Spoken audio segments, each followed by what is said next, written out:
Hello students. आप सबका स्वागत है आगाज इंस्टीट्यूट में। आज पेपर फर्स्ट की जो यूनिट वन है एमपीपीएससी मेंस में भारतीय इतिहास की हमारी दूसरी क्लास है। जो पिछली क्लास थी उसमें हमने इंट्रोडक्शन लिया था कोर्स का, सिलेबस का, और जो हमारी स्ट्रेटजी है इस कोर्स को कंप्लीट करने की, वो सारी मैंने आपसे शेयर की थी। इस प्रकार से हम काम करेंगे, क्या हमारी स्ट्रेटजी होगी, और वो सारा हमने डिस्कस किया था। आज हम सिलेबस का जो पहला टॉपिक है हड़प्पा सभ्यता से शुरू कर रहे हैं। सिलेबस आप सबके पास होना चाहिए, यदि है तो आप सिलेबस में देखिएगा। सिलेबस में जो पहला टॉपिक है वह हड़प्पा सभ्यता है ना, लिखा है स्पष्ट, भारतीय इतिहास हड़प्पा सभ्यता से लेकर 10वीं शताब्दी तक। और आपको पढ़ना है आर्थिक, राजनीतिक, सांस्कृतिक और सामाजिक, है ना। इन चार पहलुओं पर हमें बात करना है, चार विशेषताओं को हमें समझना है, ठीक है। तो आज हम शुरू करने जा रहे हैं हड़प्पा सभ्यता। आखिर में यह हड़प्पा सभ्यता है क्या, कैसा इसका विस्तार था, इसको हड़प्पा सभ्यता क्यों बोला जाता है, क्या विशेषता रही, क्यों भारतीय इतिहास में ये महत्वपूर्ण है ना। सारी की सारी बातों को हम जानेंगे, सारी ही चीजों को हम समझेंगे जो एग्जाम में आपसे पूछी जा सकती है, ठीक है स्टूडेंट। तो क्लास को स्टार्ट करने से पहले मैं एक प्रश्न आपसे करूंगा। आप खुद अपने आप से प्रश्न कीजिएगा और उत्तर भी आप खुद ही इसका ढूंढिएगा कि हम हड़प्पा पढ़ क्यों रहे हैं। क्या सिर्फ इसलिए कि हमें परीक्षा पास होना है? हाँ, इसलिए तो हम पढ़ ही रहे हैं कि हमें परीक्षा पास होना है। लेकिन एग्जामिनर हड़प्पा आपसे क्या इसलिए पूछ रहा है कि बस उसे कुछ कंटेंट मिल जाए आपसे प्रश्न पूछने का, तो चलो हड़प्पा भी सिलेबस में ऐड कर देते हैं, तो बच्चों से कुछ इस पर प्रश्न कर लेंगे। हम थोड़ा देख लेंगे कि बच्चे कितना याद रखते हैं फैक्ट्स को, बच्चों को कितनी की जो बौद्धिक या मानसिक क्षमता है वो कैसी है चीजों को याद रखने, बस उनका हम टेस्ट ले। क्या सिर्फ इसलिए आपको हड़प्पा पढ़ाया जा रहा है, या इसलिए सिलेबस में हड़प्पा है? ठीक है, ये प्रश्न आप खुद अपने आप से कीजिएगा। क्या इसके पीछे आयोग के कारण है, क्या इसके पीछे कारण है कि आपको स्कूलों में भी हड़प्पा पढ़ाया जाता है? ठीक है, आप खुद इसका उत्तर ढूंढने की कोशिश कीजिएगा। हालांकि मैं तो एक्सप्लेन करूंगा ही अभी, तब तक आप भी खुद सोचिए अपने दिमाग में कि आखिर में इसके पीछे क्या कारण हो सकते हैं। देखो स्टूडेंट, हड़प्पा सभ्यता की यदि हम बात करें, हड़प्पा सभ्यता के विषय में यदि हम देखें, तो अगर हड़प्पा सभ्यता के बारे में हमें जानकारी नहीं होती, है ना, तो फिर भारत में क्या होता, या फिर हमारे भारतीय इतिहास का क्या होता, थोड़ा आप उसको भी समझिएगा। हड़प्पा सभ्यता जिसकी खोज वर्ष 1921 में हुई, है ना, आगे मैं आपको बताऊंगा कि इसकी खोज कैसे हुई, खोज किसने की, है ना। सारा हम इतिहास पढ़ेंगे, पूरा विस्तार से समझेंगे, है ना, कि पहली बार हड़प्पा सभ्यता पर किसकी नजर पड़ी थी, है ना। फिर यहाँ पर पहली बार किसने खुदाई का काम शुरू किया था, और यहाँ से सफलता किसको मिली, वो सारा हम समझेंगे, है ना, पूरा विस्तार से समझेंगे, ठीक है। अभी हम बात कर रहे हैं हड़प्पा की एक इंट्रोडक्शन की, कि आखिर में हड़प्पा क्यों पढ़ाया जा रहा है, आपके सिलेबस में क्यों हड़प्पा है ना, ठीक है। तो हड़प्पा की खोज हुई 1921 में।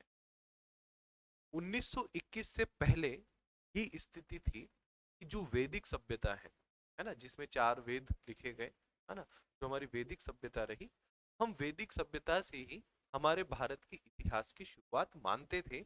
भारत का जो इतिहास है वो वैदिक सभ्यता से ही हुआ।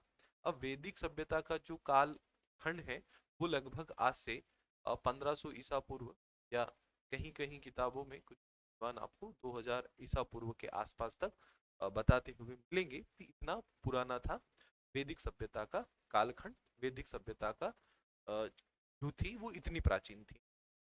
अब विश्व में बहुत सारी ऐसी सभ्यताएं थी जो वैदिक सभ्यता से भी प्राचीन थी।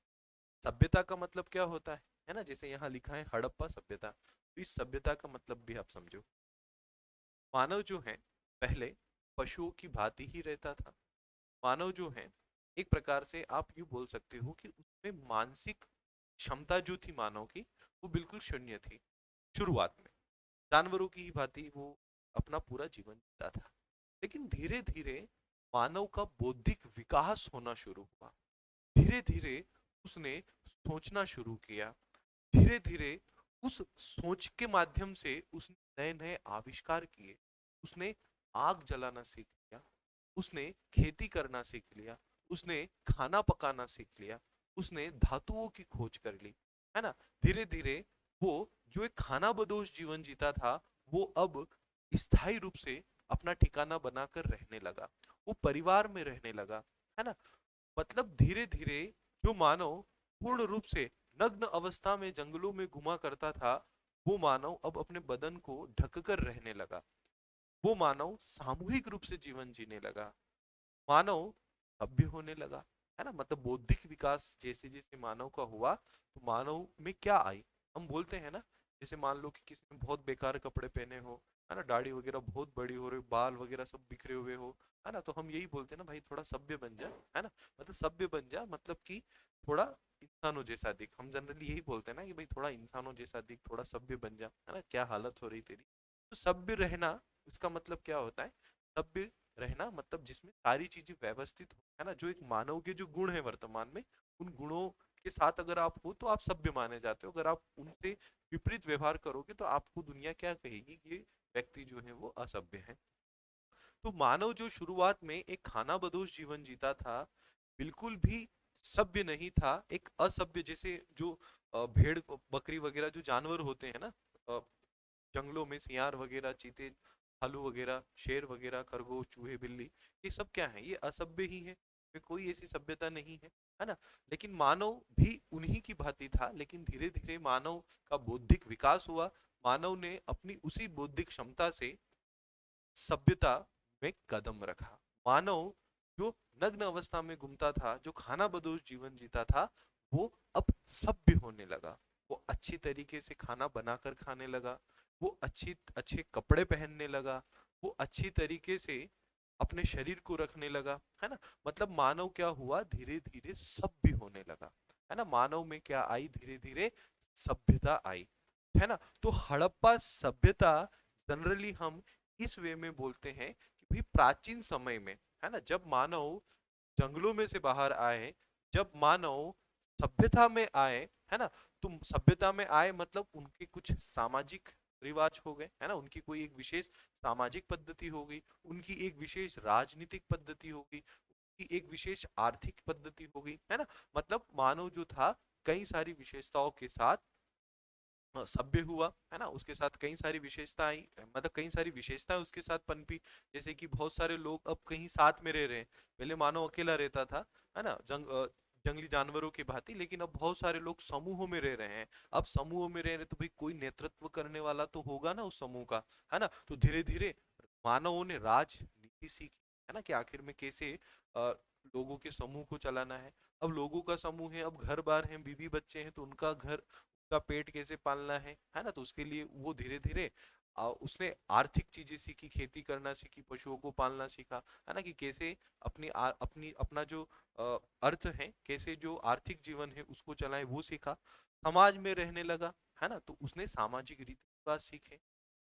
समाज में रहने लगा, है ना, और लोगों से उसका जुड़ाव हुआ, है ना। तो धीरे धीरे बहुत सारी उसकी जो जीवन शैली है उसमें बहुत सारी उसके अकॉर्डिंग नई नई संस्कृतियों ने जन्म लिया, है ना। जैसे हम भारतीय हैं तो हम भारतीय वेशभूषा में हम रहते हैं, बड़ों का आदर करते हैं, ये हमारी संस्कृति है। बोलते हैं ना भाई भारतीय संस्कृति विशेषता है जहाँ पर छोटों से प्यार किया जाता है, बड़ों का आदर किया जाता है ना।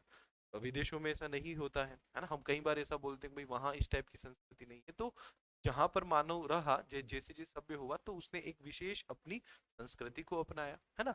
तो मानव जब सभ्यता की ओर आया, है ना, तो हम इनको सभ्यता इसलिए बोलते हैं जनरली हड़प्पा सभ्यता। मतलब मानव ने जब सभ्यता की ओर कदम रखा, मानव जब सभ्य हुआ, है ना, तो वो वाली सभ्यता उसकी, है ना। जब मानव जो है वो पाषाण काल से, है ना, किसी एक ऐसे काल में आया जहां पर मानव जो था वो सभ्य मानव था, है ना, जो सभ्य रूप में था। उसकी कुछ आर्थिक विशेषताएं थी, है ना, आर्थिक जीवन की विशेषता थी, सामाजिक जीवन की उसकी विशेषताएं थी, है ना, और सांस्कृतिक उसकी विशेषताएं थी, है ना, उसकी राजनीतिक विशेषताएं थी, है ना, एक प्रॉपर राजनीतिक विशेषता थी उसकी, जिससे वो समूह में रहता था, है ना। तो हम उन सभ्यताओं की बात कर रहे हैं जब मानव जो था वो जंगलों से कहाँ आया, एक मानव जो था वो असभ्यता से सभ्यता की ओर आया, है ना। तो ये हो गई हमारी सभ्यता, मतलब हड़प्पा सभ्यता। मतलब मानव ने, मतलब पहली बार, या हम यूं कहेंगे कि वो सभ्य मतलब वो समय जब मानव ने सभ्यता में कदम रखा, या मानव जब सभ्य हुआ, है ना। तो हम हड़प्पा के पीछे सभ्यता इसीलिए लगाते हैं कि भाई यहाँ के अपने विशेष राजनीतिक विशेषताएं थी, यहाँ की विशेष आर्थिक विशेषताएं थी, यहाँ की विशेष धार्मिक विशेषताएं थी, यहाँ की कुछ विशेष सामाजिक विशेषताएं थी, है ना। तो इसलिए हम इसको बोलते हैं हड़प्पा सभ्यता, है ना। इसकी कुछ विशेष आर्थिक, राजनीतिक, सामाजिक, सांस्कृतिक विशेषताएं हमें मिली। ठीक है। समझा, हालांकि सभ्यता को समझाने के तरीके और भी आपको अलग अलग मिल सकते हैं जहां पर इस सभ्यता को और अलग तरीके से समझाया गया हो, लेकिन जो हम कहेंगे जो सार है ना वो यही है ना, कि सभ्यता आखिर जहां पर हम मानवों का राजनीतिक, आर्थिक, सामाजिक, सांस्कृतिक जीवन के बारे में पढ़ते हैं। ठीक है। तो ये हो गई हमारी हड़प्पा सभ्यता, है ना। हड़प्पा नाम क्यों जुड़ा, अभी मैंने सिर्फ सभ्यता आपको बताया कि जनरली हम सभ्यता क्यों बोलते हैं। ठीक है। हम बात कर रहे थे कि आखिर में हड़प्पा सभ्यता हमारे लिए क्यों पढ़ना जरूरी, क्यों हमें हड़प्पा पढ़ाया जा रहा है ना। तो हमने ये देखा था कि 1921 में हड़प्पा सभ्यता की खोज हुई। उससे पहले हम वैदिक संस्कृति को, या फिर जो वैदिक काल था, है ना, जो हमारा वैदिक युग था, हम उसे ही भारत का शुरुआत इतिहास मानते थे कि भाई भारत में जो इतिहास की शुरुआत हुई, या भारत में जब मानव सभ्य हुआ, तो बस ये वैदिक युग से ही हुआ, है ना। बस वैदिक युग में ही भारत के लोगों ने सभ्यता में कदम रखा, है ना। भारत के लोग वैदिक युग में ही आकर सभ्य हुए थे। और वैदिक युग उम्र थी वो लगभग आज से, है ना, यदि हम बात करें तो लगभग 3,000 साल, 3,500 4,000 साल के आसपास बताई जाती है आज से। अब विश्व में ऐसी कई सारी सभ्यताएं थी, है ना, जैसे कि मेसोपोटामिया की सभ्यता हो गई, जैसे कि मिस्र की सभ्यता हो गई, जैसे कि चीन की सभ्यता हो गई, है ना। ये तीन प्रमुख सभ्यताएं हैं। ये सभ्यताएं वैदिक काल से भी पहले अस्तित्व में थी, मतलब हमारे भारत में जो वैदिक काल था, उस वैदिक काल से भी पहले ये सभ्यताएं अपने अस्तित्व में थी। मतलब यहाँ पर मानव जो था वो सभ्य था, उसके विशेष सांस्कृतिक, धार्मिक, आर्थिक, है ना, पद्धतियां थी, उसकी राजनीतिक पद्धतियां थी। तो जो विदेशी लोग हैं या फिर जो इन संस्कृतियों के लोग हैं, उनका ये कहना था कि भाई तुमको तो सभ्यता हमने सिखाई ना, है ना, तुम तो वैदिक युग से सभ्य हुए, जबकि हम तो तुमसे 2,000 साल, 3,000 साल, 3,000 साल पहले ही सभ्य हो चुके थे। जैसे कि मान लो मैंने कोट पहन रखा है ना, अब शहर में किसी ने भी नहीं पहन रखा, है ना, बस मैं ही पहनकर घूम रहा हूँ। अब क्या हुआ, 3-4 महीने बाद कोई दूसरा व्यक्ति भी कोट पहनकर घूम रहा है, तो मैं क्या कहूंगा लोगों को, देख सबसे पहले मैंने पहना था, है ना, अब ये पहन रहा है ना, सबसे पहले मैंने पहना था। या फिर हमारे पास आईफोन है, कोई दूसरा व्यक्ति मान लीजिए 2-3 महीने बाद आईफोन ले आता है ना, आप किसी गांव में हैं और गांव में आपके पास आईफोन है, गांव में किसी के पास आईफोन नहीं है ना, तो आपका एक अलग ही रुतबा होगा, है ना, क्योंकि आपके पास जो है वो आईफोन है।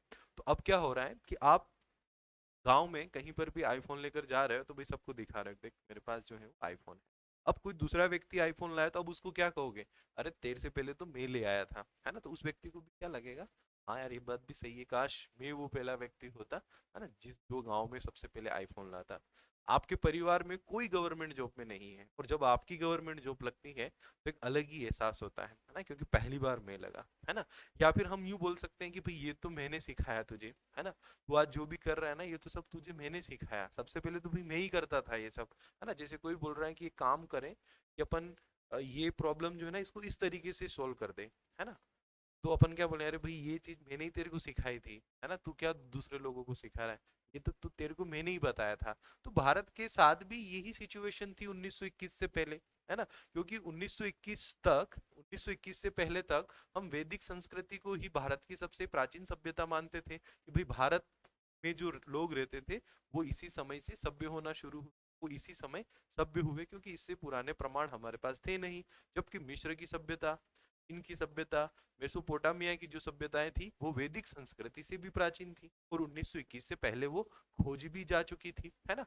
तो वे लोग भारत पे ये तंज कसते थे या भारत के इतिहास के बारे में बात करते थे कि भाई हमने सभ्यता सिखाई, हमने सबको सभ्य बनाया, सभ्यता तो सबसे पहले हमारे यहाँ जन्मी, है ना। और हम भी चुपचाप बातें भी सुनते थे, हाँ भाई सही बात है, हम तो वैदिक संस्कृति से सभ्य हुए, आप तो पहले से सभ्य थे, है ना। अगर प्रैक्टिकल बात करें तो बाकी वो चीज अलग है कि भाई हमारे धर्म में ये लिखा है कि आज से 50,000 साल पहले ये हुआ था कि 10,000 साल पहले हुआ था। हम धार्मिक बात कर ही नहीं रहे यहाँ पर, हम ऐतिहासिक और साक्ष्य और प्रमाण और प्रैक्टिकल वाली बात कर रहे हैं, है ना। तो ऐसा कुछ होता था भारत के इतिहास के साथ।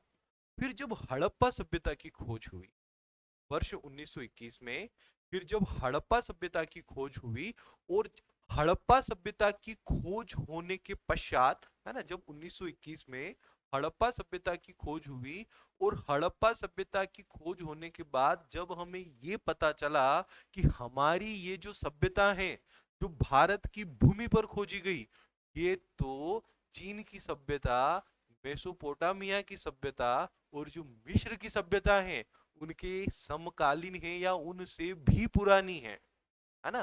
भाई हमने भारत में जो सभ्यता खोजी, इस सभ्यता के प्रमाण हमें भारत में मिले, वो सभ्यता तो जो लोग हमको बोलते थे ना कि भाई मैंने तुमको सिखाया, तो फिर हमको ये बात पता चली कि भाई इसको तो हमने सिखाया, है ना, हमारे जो पूर्वज रखे उन्होंने तुमको सिखाया, है ना। जो चीज इस बात का तुमको घमंड है कि भाई ये तो हम सीखे पहली बार, और तब आपको अचानक पता चल जाए कि आपके दादाजी ने उन उसको सिखाया था या आपके पिताजी ने उसको सिखाया था, तो सोचो कितने फॉर्म में आ जाओगे आप कि, है ना, तुरंत उसको पास बुलाओगे कि भाई तुम तेरे को किसने सिखाया था, है ना। जो चीज तूने मुझे सिखाई वो तो मेरे दादाजी ने तेरे को सिखाई थी, है ना। मतलब एक अलग ही घमंड में होंगे ना, एक अलग ही रुतबे में होंगे कि भाई ये तो हमने सिखाया। तो जब हड़प्पा सभ्यता की खोज हुई तो भारत का इतिहास जो वैदिक युग से प्रारंभ माना जाता था, भारतीय सभ्यता जो वैदिक युग से शुरू मानी जाती थी,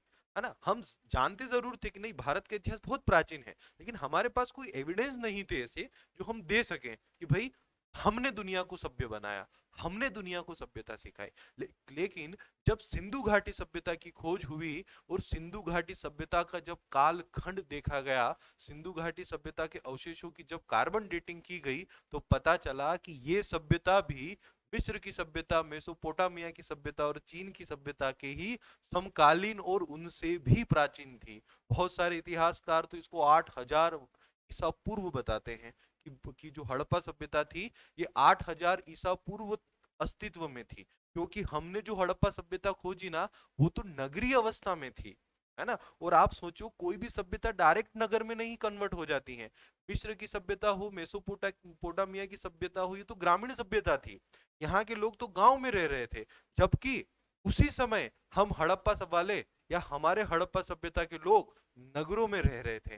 तो जब आप सोचो कि आदि मानव अगर सभ्य हुआ होगा तो उसने सीधे थोड़ी नगर बसा लिए होंगे, पहले तो गांव में रहा होगा, है ना। गांव ही तो शहर बनते हैं।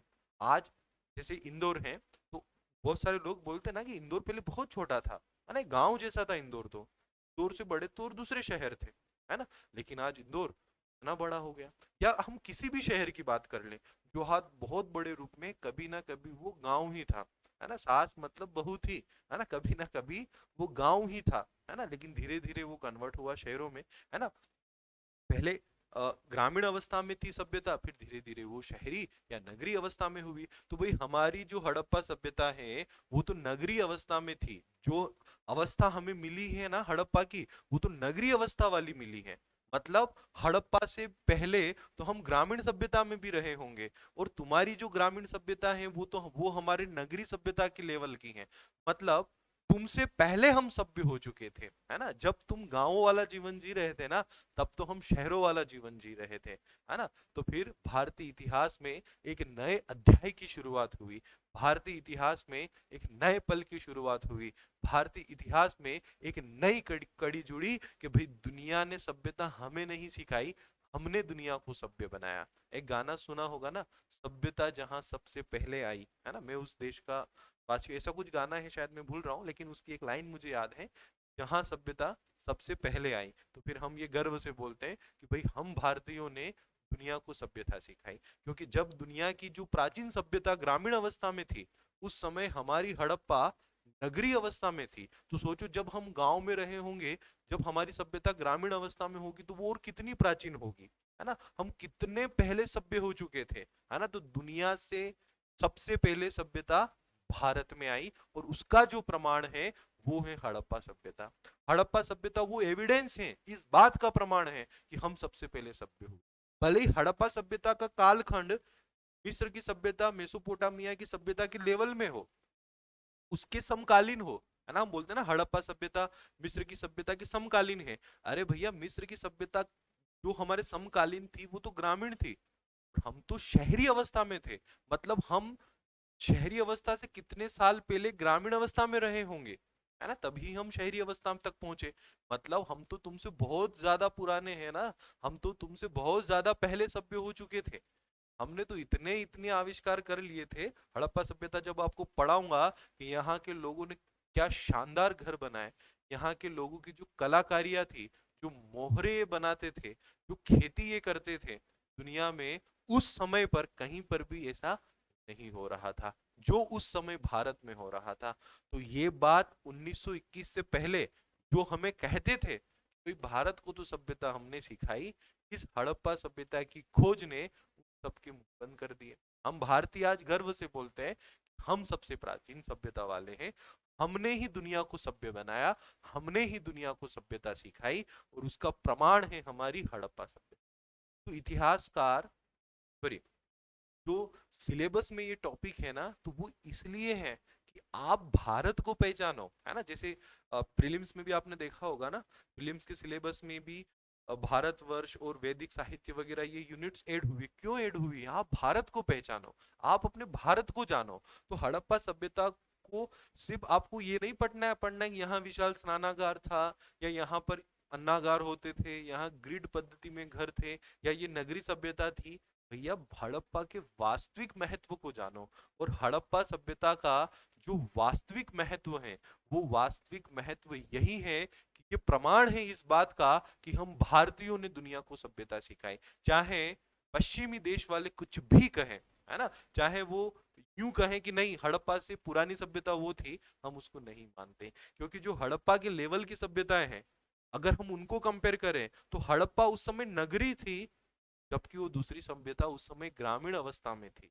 तो भैया वो ग्रामीण में थी और हम तो उस समय नगरीय अवस्था में थे ना। जैसे आज अमेरिका वाले हमसे ज्यादा वहां पर टेक्नोलॉजी है ना, तो वो लोग, हम ये बोलेंगे ना कि हाँ अमेरिका में हमसे पहले टेक्नोलॉजी आई, है ना, क्योंकि आज हम जो टेक्नोलॉजी यूज कर रहे हैं, अमेरिका वो कितने साल पहले यूज करता था, है ना, या जापान वो टेक्नोलॉजी कितने साल पहले यूज करता था। मतलब वहां पर जो तकनीकी चीजें आई वो हमसे पहले आई। जैसे कंप्यूटर पहले अमेरिका में आया, हमारे यहाँ तो अमेरिका से बहुत टाइम लगा, है ना, भारत में कंप्यूटर आने में। अमेरिका में पहले कंप्यूटर आया, है ना।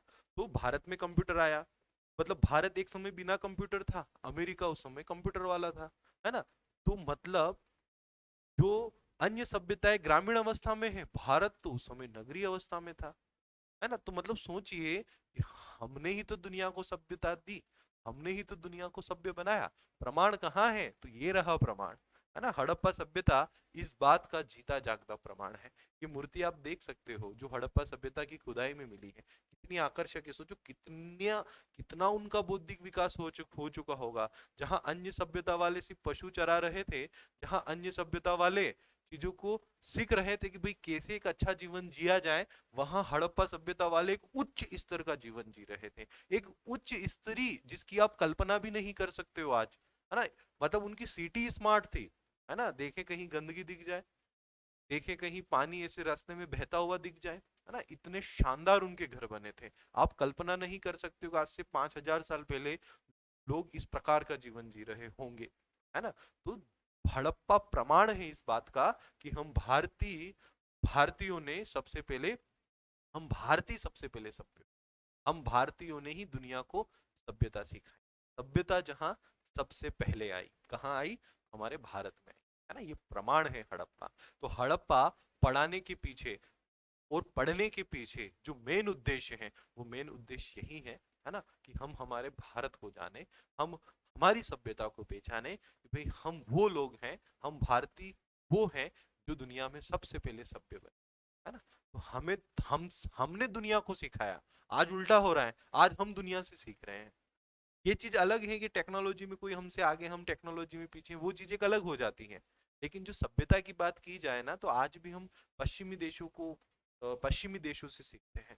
है ना। पश्चिमी देश जैसा कर रहे हैं हम भी वैसा करने की कोशिश करते हैं, है ना। पश्चिमी देशों में इस प्रकार से लोग रहन सहन या जीवन जी रहे तो हम भी उसको सीखने की कोशिश करते हैं, जबकि पश्चिमी देशों को तो हमने सिखाया, हमारी जो प्राचीन सभ्यताएं रही उनसे वो लोग सीखे, है ना। ये वास्तविकता है ना। आप इसे मानो चाहे ना मानो, लेकिन यही वास्तविकता है कि हम भारतीयों ने दुनिया को सिखाया। आज उल्टा हो रहा है ना। आज हम पश्चिमी देशों से सीख, है ना। चलिए कोई बात नहीं, आगे फिर भारत विश्व गुरु बनेगा, है ना। चलिए, तो हड़प्पा सभ्यता का जो महत्व है भारतीय इतिहास में, वो महत्व मैंने आपको बताया कि आखिर में हड़प्पा सभ्यता जो है वो क्यों महत्वपूर्ण है, आखिर में क्यों पढ़ी जाती है हड़प्पा सभ्यता, क्यों पढ़ाई जाती है बच्चों को हड़प्पा सभ्यता। ठीक है, तो आप जान गए होंगे इस हड़प्पा सभ्यता के महत्व को, आखिर में हड़प्पा सभ्यता क्यों उपयोगी है हमारे लिए, इसको हमें जानना है या जानना चाहिए। चलिए, अब हम बात करते हैं कि आखिर में आपके दिमाग में अब तुरंत एक बात आ रही होगी, है ना। इतना जैसे ही आपने जाना, आपके दिमाग में तुरंत एक प्रश्न आ रहा होगा कि यार ये थी कहाँ हड़प। आज वर्तमान का जो भारत है, इस वर्तमान के भारत में ये जो सभ्यता है, मतलब आप यूं मान लो कि ये देश था उस समय का, है ना। यहाँ पर लोग रह रहे थे, है ना। उनकी एक आर्थिक स्थितियां थी स्पेशल, विशेष सामाजिक पद्धतियां थी, सांस्कृतिक पद्धतियां थी, है ना। उनका एक पूरा राजनीतिक सिस्टम हुआ करता था। तो आखिर में ये लोग भारत में रह कहाँ रहे थे, ये महाराष्ट्र में रह रहे थे, गुजरात में रह रहे थे, पश्चिम बंगाल में रह रहे थे, या पूरे भारत में रह रहे थे, ये रह कहाँ रहे थे, है ना। ये आपके दिमाग में प्रश्न आ रहा होगा। तो चलो उस प्रश्न को भी दूर करते हैं कि आखिर में भारत में ये लोग रह कहाँ रहे थे। तो ये हमारा भारत है ना, आज का भारत, जो कुछ इस प्रकार का दिखता है, जो ब्लू कलर से आपको दिख रहा है। अब देखो स्टूडेंट, अगर हम हड़प्पा सभ्यता की जो खुदाई हुई है आज तक, है ना, आज तक हड़प्पा के स्थलों को जो खोदा गया, कैसे खोदा, किसने खोदा, कब खोदा, वो सब हम पढ़ेंगे। अभी सिर्फ आप ये देखो कि आखिर में हड़प्पा सभ्यता जो है वर्तमान में ये कहाँ पर है ना, वर्तमान में इसकी स्थिति कहाँ पर है। तो ये जो हमारा इंडिया है ना स्टूडेंट, इस भारत में आप देखिएगा, ये जो हमारा इंडिया है, यहाँ पर एक राज्य है ना, लद्दाख और जम्मू कश्मीर। यहाँ पर एक राज्य है ना, सॉरी, यहाँ पर राज्य है जो पहले जम्मू कश्मीर हुआ करता था, लेकिन अब वो दो राज्यों में, दो अलग अलग केंद्र शासित प्रदेशों में डिवाइड हो गया, लद्दाख और एक जम्मू कश्मीर, है ना। तो यहाँ पर ऊपर जो ये हमारा जम्मू कश्मीर वाला राज्य है ना, जो लद्दाख वाला राज्य है, यहाँ पर एक स्थान है जिसका नाम है मांडा, या जिसे हम बोलते हैं मांडा, है ना, मांडा या मांदा। ठीक है, यहाँ पर ऊपर एक स्थान है।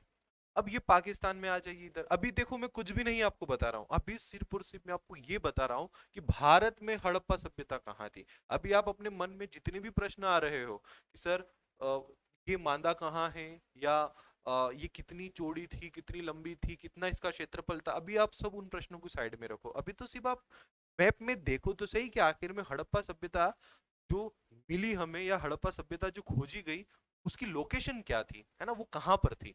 ठीक है, अब यहाँ पर देखो, ये जो पाकिस्तान है ना, हमारा भारत का ही हिस्सा है पाकिस्तान, है ना, हमसे ही अलग हुआ। अब यहाँ पर पाकिस्तान में ये बलूचिस्तान है ना, बलूचिस्तान है, ये वाला जो एरिया है यहाँ देखिएगा आप, ये बलूचिस्तान है। अब इस बलूचिस्तान में एक स्थान है जिसका नाम है सुतका गेंडोर, है ना। यहाँ पर एक स्थान है, का नाम है सुतका गेंडोर, है ना, जो कि पाकिस्तान में है वर्तमान, है ना, बलूचिस्तान में सुतका गेंडोर। ठीक है ना। तो यहां से लेकर, है ना, ये जो सुतका गेंडोर है, इस सुतका गेंडोर तक इसके एविडेंस मिले।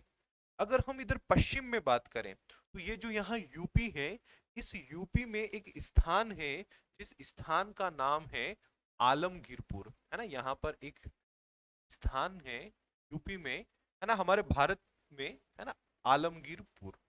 इस आलमगीरपुर तक इसकी सीमाएं हमें मिली कि हाँ, ये यहाँ तक विस्तृत थी। अब यहाँ दक्षिण की बात करें, तो जो वर्तमान महाराष्ट्र राज्य है हमारा भारत का, इस महाराष्ट्र राज्य में, है ना, जो नर्मदा नदी जो महाराष्ट्र में होकर जाती है ना, उस नर्मदा नदी के तट पर एक, यहाँ पर एक शहर है जिसका नाम है दाइमाबाद या देमाबाद, दाइमाबाद या देमाबाद।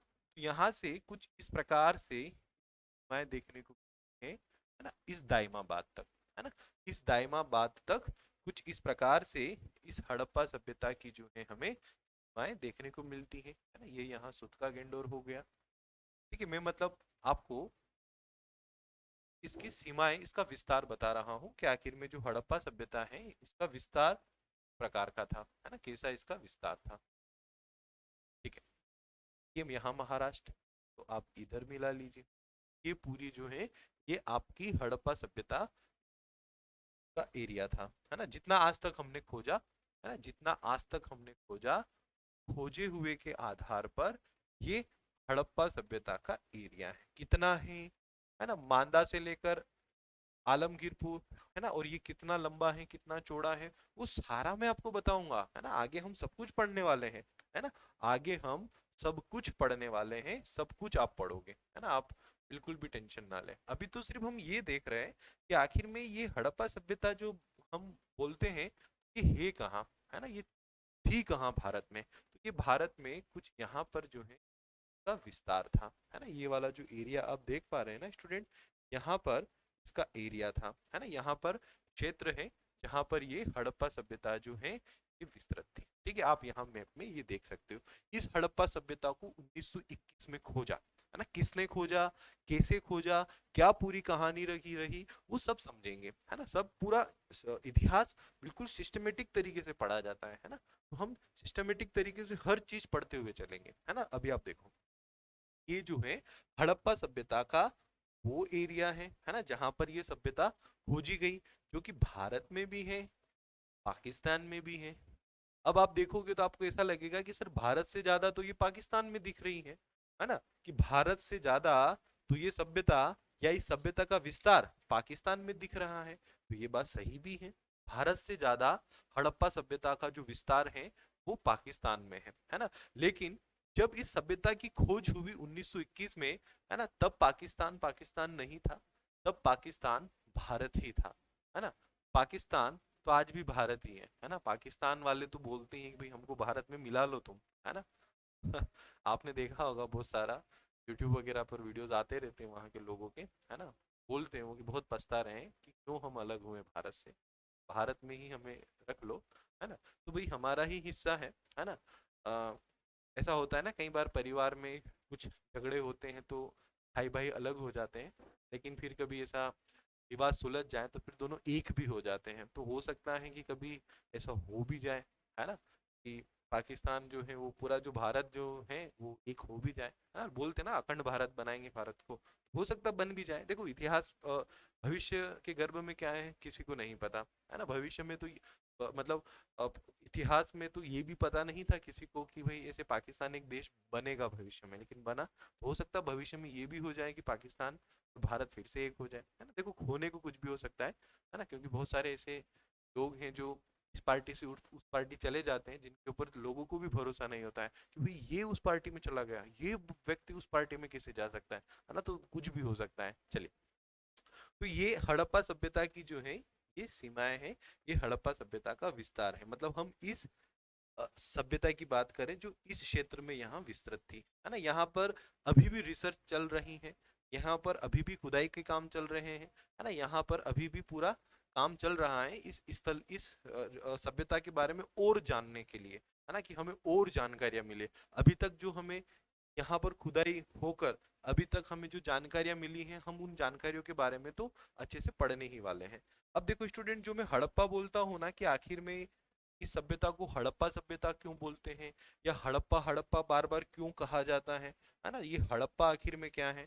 देखो स्टूडेंट, यहाँ पर एक शहर है जिसका नाम है हड़प्पा, है ना। यहाँ पर एक शहर है जिसका नाम है हड़प्पा, और इस सभ्यता में सबसे पहले उसी शहर को खोजा गया था, है ना। मतलब उस हड़प्पा शहर के वहीं पर सबसे पहले इस सभ्यता की खोज हुई थी। उसी शहर के नाम से इस सभ्यता को हड़प्पा सभ्यता के नाम से जाना जाता है ना। वो यहाँ पर है वर्तमान, यदि हम बात करें तो वो पाकिस्तान वाले क्षेत्र में आता है हड़प्पा, है ना। उसकी लोकेशन आपको यहाँ देखने, मोहनजोदड़ो है जो कि यहाँ पर है ना। आगे मैं आपको सब बताऊंगा, हर शहर हर जगह आपको बताऊंगा। अभी आप सिर्फ ये जानो कि आखिर में इस सभ्यता का विस्तार भारत में कहाँ है ना। यहाँ उत्तर में मांदा, दक्षिण में दायमाबाद, पूरब में आलमगीरपुर, और पश्चिम में दूध का गेंडोर, है ना, ये हड़प्पा सभ्यता का विस्तार है, उसके आए हैं। ठीक है, चलिए अब हम बात करते हैं इसके खोज के इतिहास की, है ना। अभी आप इनको नोट मत कीजिएगा, है ना, अभी हम आगे इस पर फिर डिटेल में चर्चा करेंगे, मैं आपको पूरा बताऊंगा ये किस आकार की दिख रही है। देखो त्रिभुज जैसी दिख रही है ना, है ना, त्रिभुजाकार में दिख रही है ना आपको, त्रिभुज जैसी, है ना। तो ये जो त्रिभुजाकार इसका जो विस्तार है ना, तो ये टोटल कितने क्षेत्रफल में है, भारत में कितना है, पाकिस्तान में कितना है, वो सारा हम जानेंगे, है ना। उससे पहले अब हम इसकी खोज की बात करते हैं कि आखिर में ये जो सभ्यता है ना, जो भारत के यहाँ पर स्थित है, आखिर में इसकी खोज कैसे हुई, किन लोगों ने इसको खोजा, है ना, किस प्रकार से इसको खोजा गया, है ना। अब ये हम बात करते हैं, ठीक है। तो अब हम सबसे पहले इस हड़प्पा सभ्यता में जो हम सबसे पहला जो टॉपिक स्टार्ट कर रहे हैं वो कर रहे हैं हड़प्पा की खोज, है ना, हड़प्पा सभ्यता की खोज। आखिर में हड़प्पा सभ्यता की खोज कैसे हुई, है ना, हड़प्पा सभ्यता की खोज कैसे हुई, ये हम स्टार्ट कर रहे हैं। अब देखो एक चीज और मैं आपको बता देता हूँ स्टूडेंट, है ना, आप चीजों को समझिएगा, है ना, आप नोट कर पाए उतनी चीजें आप नोट कीजिएगा, है ना, क्लास में जितना भी आप नोट कर पा रहे हो आप नोट करते रहिएगा, बाकी नोट्स आपको मिल जाएंगे, है ना। नोट्स के लिए आप बेफिक्र रहना, है ना, मैं जितना भी पढ़ाऊंगा सबके आपको जो है नोट्स मिलेंगे। आप प्रिंटेड नोट्स भी अपने एड्रेस पर मेंस के मंगवा सकते हो, प्रिंटेड नोट्स भी आपको मिल जाएंगे, है ना, उसके लिए आप बिल्कुल निश्चिंत रहिएगा, है ना। नोट्स आपको बकायदा मिलेंगे, है ना, ताकि आपका लिखने का जो मतलब एक स्टूडेंट ये चाहता है कि मैं व्यवस्थित तरीके से बना लूँ, तो आपको एक व्यवस्थित नोट्स मिल जाएंगे, तब क्या आपका समय बच जाए। बाकी अभी भी आपको कॉपी में की पॉइंट नोट करते रहना है, की पॉइंट तो नोट करते रहना है, मैं जैसे जैसे पढ़ाऊँ बताता जाऊँ ना, तो आपको अपनी कॉपी में अपने नोट्स में की पॉइंट लिखते रहना है ना। जैसे हड़प्पा क्यों महत्वपूर्ण है, तो वहां मैंने बहुत सारे की पॉइंट बताए हैं कि भाई पहले ऐसा होता था, हम वैदिक संस्कृति को सबसे प्राचीन मानते थे। इस टाइप से आपको की पॉइंट लिखते रहना है ना, धीरे धीरे आप सब सीख जाओगे, है ना। चलिए, तो हड़प्पा सभ्यता की खोज की हम बात करते हैं, देखते हैं हड़प्पा सभ्यता की खोज आखिर में कैसे हुई, हड़प्पा सभ्यता की खोज किन किन चरणों में हुई, सबसे पहले इस सभ्यता के बारे में किसको पता चला, और सबसे पहले इस सभ्यता को किसने खोजा, है ना। पता चलना और एक खोजना, इन दोनों में भी डिफरेंस है। चलिए, तो हम सारी चीजों को समझेंगे, सारी बातों को जानेंगे। चलिए करते हैं शुरुआत, हेडिंग डालिएगा हड़प्पा सभ्यता की खोज।